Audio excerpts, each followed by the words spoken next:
Bonjour à tous, donc c'est Nora pour la rentrée, nouveau tirage. C'est la deuxième partie, en fait, cette fois-ci de l'oracle de la sorcière noire et des runes. Cette fois-ci, on va faire la partie runique. Donc il y a 6 cartes devant vous. Voilà, 1, 2, 3, 4, 5, 6. Je vous laisse un petit peu le temps de choisir celle qui vous attire. C'est un petit message général, d'accord? C'est un petit message général, savoir un peu où on en est, qu'est-ce qui nous attend, petits conseils, enfin voilà, comme d'habitude. Des cartes conseils, tirage intemporel, hein. Vous pourrez refaire ce tirage un petit peu plus tard en vous posant une autre question ou sans question. Donc n'hésitez pas à vous abonner, à partager les vidéos. Donc je vous remercie et c'est parti. On commence par la première. Donc, Pertro, destin découverte sur cette carte. Donc c'est la carte du hasard, de la chance, un petit peu, de ce qui peut tomber sans prévenir. C'est le destin, mais dans sa forme consciente. Donc nous sommes les créateurs de notre destinée.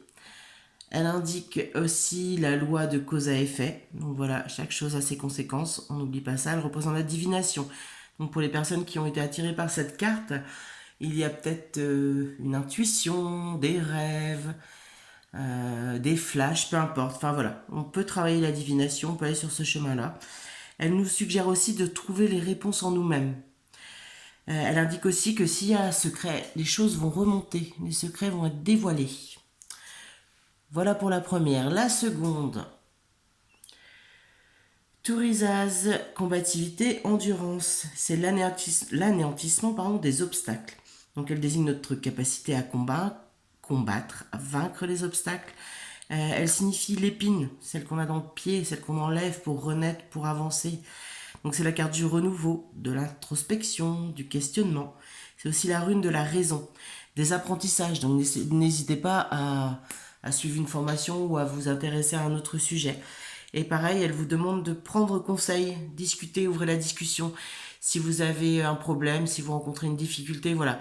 N'hésitez pas à échanger sur ce que vous pensez, sur ce que vous ressentez, ça vous ouvrira la voie. Voilà pour la seconde. La troisième carte. Hiera, la récolte et la justice. Donc c'est aussi une carte de cycle, de croissance, de fertilité. C'est la carte qui est en lien avec notre jardin, puisque c'est une carte d'ancrage. Là, on est dans une période pour faire fructifier, pour profiter des fruits de son travail. Donc les efforts de longue haleine sont payants. C'est la roue qui tourne. C'est aussi la carte de la famille, du jardin, de la créativité. Donc les énergies circulent. La quatrième carte, Redo, le chemin, la progression. Donc c'est l'énergie du mouvement. Elle symbolise aussi le transport, le voyage, un voyage qui doit être fait, qui peut être fait. C'est aussi la moralité, la spiritualité et parfois les négociations. Donc elle met en avant un chemin qu'on doit suivre, qu'on doit découvrir. Donc le voyage peut être intérieur comme aussi extérieur. Il ne faut pas se limiter, mais il faut vraiment suivre ce parcours. C'est aussi la carte de la justice et de l'arbitrage. Donc pour ceux qui sont en conflit, voilà, on vous indique de vous poser un petit peu sur la question. Pour ceux qui sont aussi en justice, en procès, voilà, il faut creuser à ce niveau-là. La cinquième carte, Tiwaz, la motivation et la volonté. Donc c'est la carte de la réussite, donc des guides aussi, du courage, de la loyauté. Donc là c'est les victoires après les efforts, c'est la rune de la force parce qu'il faut batailler pour obtenir ce que l'on veut, mais on vous dit qu'il faut surtout pas baisser les bras. La victoire est au bout. Et cette carte annonce aussi une rencontre amoureuse dans un futur proche.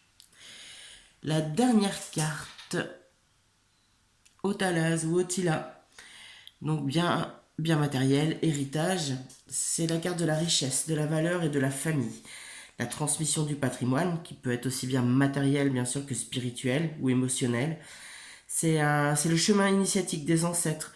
Donc aller creuser un petit peu pour savoir ce que les ancêtres ont vécu, voir s'il y a des répétitions. On peut peut-être dénouer des choses à ce niveau-là.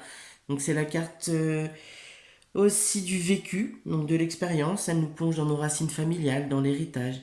Et c'est aussi la transmission de quelque chose qui nous est dû. Et elle nous incite également à prendre soin de nos aînés. Donc voici pour le petit tirage runique aujourd'hui.